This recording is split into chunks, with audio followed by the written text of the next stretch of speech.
Guys, welcome back to the channel. एक बार फिर से आप लोगों का आपके अपने यूट्यूब चैनल सुपर आइडियाज पर स्वागत है। और आज है 20 दिसंबर। तो अब तक की बड़ी देश प्रदेश की खबरों पर नजर डालते हैं। इससे पहले अगर आप लोग इस चैनल पर नए हैं, अभी तक भी आप लोगों ने इस चैनल को सब्सक्राइब नहीं किया है, तो फटाफट से चैनल को सब्सक्राइब करें। साथ ही बेल आइकन को जरूर प्रेस कर लीजिए, ताकि जैसे ही वीडियो को अपलोड किया जाता है उसकी नोटिफिकेशन आप लोगों को आपके मोबाइल पर मिल सके। कपूरथला में बेअदबी के आरोप में शख्स को पीट पीट कर मार डाला। पुलिस का कहना है कि प्रारंभिक जांच में चोरी की बात सामने आ रही है। हैकल शाम दरबार साहिब में बेअदबी के प्रयास के बाद एक युवक की मौत के एक दिन बाद रविवार की तड़के कपूरथला के निजमापुर गांव के ग्रामीणों ने गांव में स्थानीय निशान साहिब का कथित रूप से अपमान करने के बाद एक व्यक्ति की पीट पीट कर हत्या कर दी है। कपूरथला पुलिस का दावा है कि अब तक की जांच में यह चोरी का मामला लग रहा है और पुलिस बेअदबी के आरोपों की पुष्टि कर रही है। दिल्ली में 107 नए कोविड मामले सामने आए हैं। 6 महीने में ये सबसे ज्यादा है। 10 दिनों में पहली मौत। दिल्ली ने आज 24 घंटों में कोरोना वायरस के 100 से अधिक मामले दर्ज किए हैं। लगभग 6 महीनों में सबसे अधिक जो है दैनिक स्पाइक देखा गया है। राष्ट्रीय राजधानी की सकारात्मक दर की बात करें तो 0.17% है और कल के 0.13% से ये लगातार वृद्धि ही की जा रही है। दिल्ली में वर्तमान में 540 मरीज हैं, जिसमें से 255 होम आइसोलेशन में हैं। रोहिणी कोर्ट ब्लास्ट में गिरफ्तार डीआरडीओ वैज्ञानिक का दावा कि हार्पिक पीकर की थी खुदकुशी की कोशिश। रोहिणी कोर्ट में आईईडी ब्लास्ट को अंजाम देने वाले Defence Research and Development Organisation के वैज्ञानिक भारत भूषण कटारिया ने दावा किया है कि उन्होंने दिल्ली पुलिस स्पेशल सेल की हिरासत में हार्पिक का सेवन किया था। सूत्रों के मुताबिक दिल्ली पुलिस वैज्ञानिक को पहले अंबेडकर अस्पताल और फिर एम्स ले गई है। पुलिस सूत्रों ने कहा है कि वैज्ञानिक पूरी तरीके से ठीक है। उन्हें संदेह है कि उसने कीटाणुनाशक तरल का सेवन नहीं किया होगा। जिन रेल यात्रियों ने दिन के लिए ही अन्य स्थानों की यात्रा करने की योजना बनाई थी, वो ध्यान दें। भारतीय रेलवे ने शनिवार के दिन में चलने वाली करीब 200 यात्री ट्रेनों को रद्द कर दिया है। रद्द होने के बाद रेलवे ने रद्द की गई ट्रेनों की पूरी लिस्ट आधिकारिक वेबसाइट पर जारी कर दी है। हालांकि रेलवे ने यह नहीं बताया है कि उसने ट्रेनों को रद्द क्यों किया है। गौरतलब है कि रेलवे ने शनिवार को और भी ट्रेनों को रद्द कर दिया है। यात्रियों को पता होना चाहिए कि शुक्रवार को ट्रेनें भी रद्द कर दी गई थी और इसका कारण अभी भी अज्ञात है।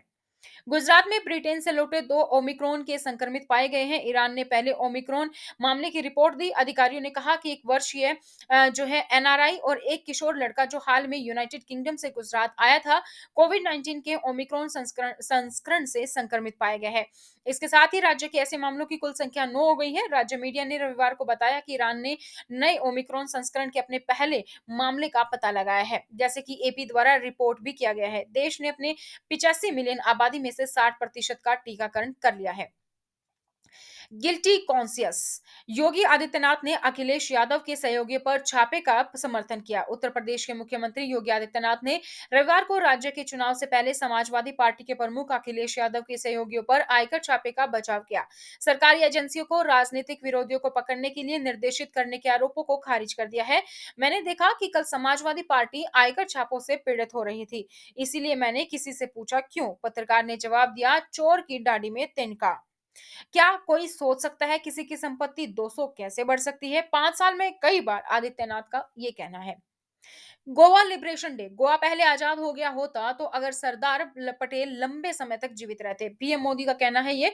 प्रधानमंत्री नरेंद्र मोदी ने रविवार को कहा है कि अगर सरदार वल्लभ भाई पटेल कुछ और समय तक रहते तो गोवा पुर्तगाली शासन में बहुत पहले आजाद हो गया होता।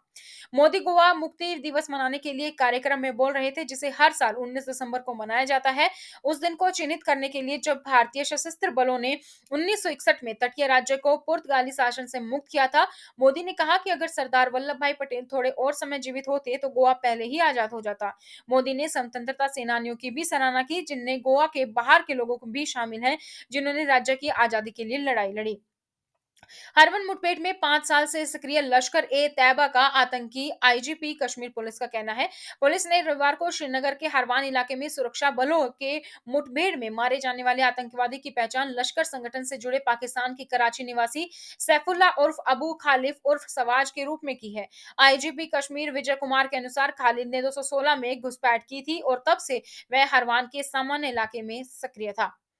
कपूर महान विश्वासघात तृणमूल कांग्रेस के समर्थन पर मेघालय ने कॉनरोड संगमा राज्य के भाजपा कॉनरोड संगमा गठबंधन को मुद्दों पर आधारित समर्थन देने के मेघालय कांग्रेस के अभूतपूर्व कदम का तृणमूल कांग्रेस ने विरोध किया है। राज्य के पूर्व मुख्यमंत्री मुकुल संगमा जो हाल ही में तृणमूल में शामिल हुए थे ने एक महान विश्वासघात को कांग्रेस के प्रस्ताव को बताया जो राष्ट्रीय स्तर पर मुख्य विपक्षी दल भी है।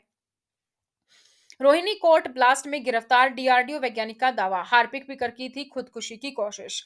बेलगावी में कर्फ्यू के रूप में सरकारी कारों पर हमला, प्रतिमा को अपवित्र करने पर हमला। बेलागावी क्षेत्र कर्नाटक और महाराष्ट्र के कुछ हिस्सों में कन्नड़ और मराठी भाषा के उग्रवादियों के बीच पिछले सप्ताह के दौरान जवाबी झड़पों की एक श्रृंखला के परिणाम स्वरूप शुक्रवार आधी रात के बाद बेलागावी में तोड़फोड़ करने वालों के एक समूह द्वारा कर्नाटक पुलिस और सरकारी वाहनों पर हमला किया गया, जिसके कारण अधिकारियों ने आरोप लगाया है। आगे की घटनाओं को रोकने के लिए शनिवार को बेलगावी शहर में कर्फ्यू भी लगा दिया गया है। 250 कुत्तों की बदला लेने में महाराष्ट्र में पकड़े गए 2 बंदर। एक विचित्र घटना में महाराष्ट्र के एक गांव में लगभग 250 कुत्तों की हत्या में कथित रूप से शामिल होने के आरोप में 2 बंदरों को पकड़ा गया है। अगर बात माने रिपोर्ट की तो क्षेत्र में कुत्तों द्वारा एक शिशु बंदर को मार दिए जाने के बाद हत्याओं को बदला लेने की कार्यवाही कहा जाता है।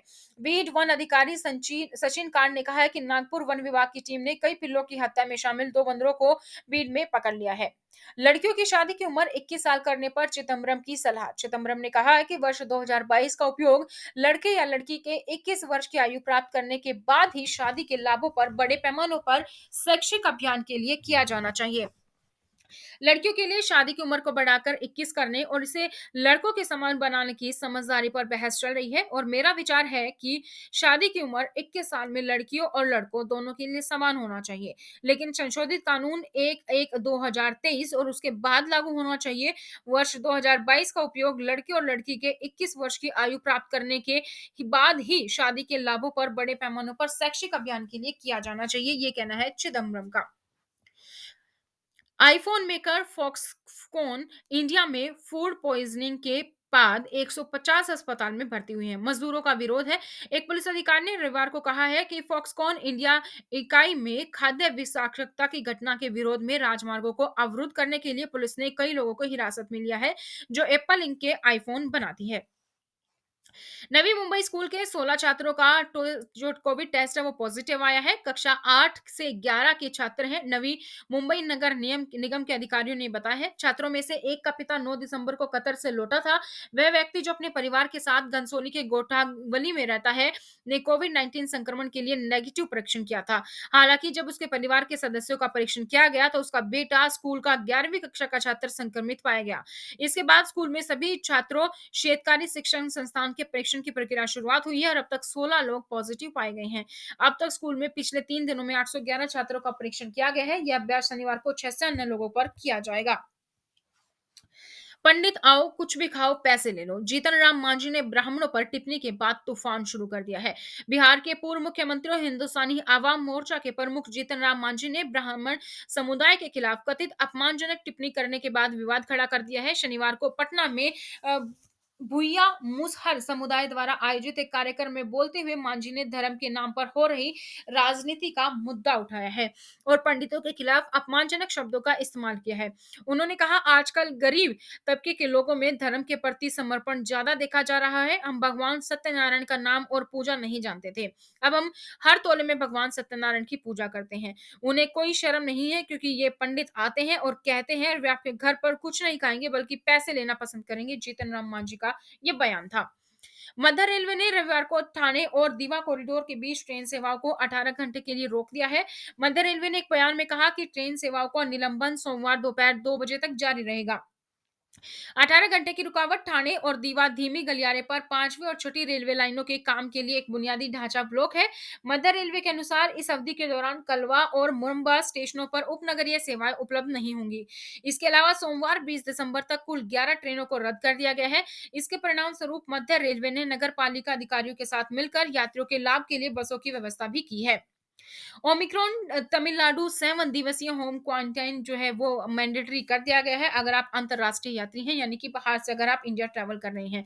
तो ये थी दोस्तों देश प्रदेश से जुड़ी कुछ खबरें। इसी तरीके से हर खबर पाने के लिए चैनल को सब्सक्राइब करें, बेल आइकन को प्रेस कर लीजिए और साथ ही आपको वीडियो को लाइक और शेयर भी करें। आप हमें सोशल मीडिया पर फॉलो कर सकते हैं हर एक अपडेट पाने के लिए। Instagram, Telegram, Facebook link description box में है। Thank you so much. Bye bye. Take care.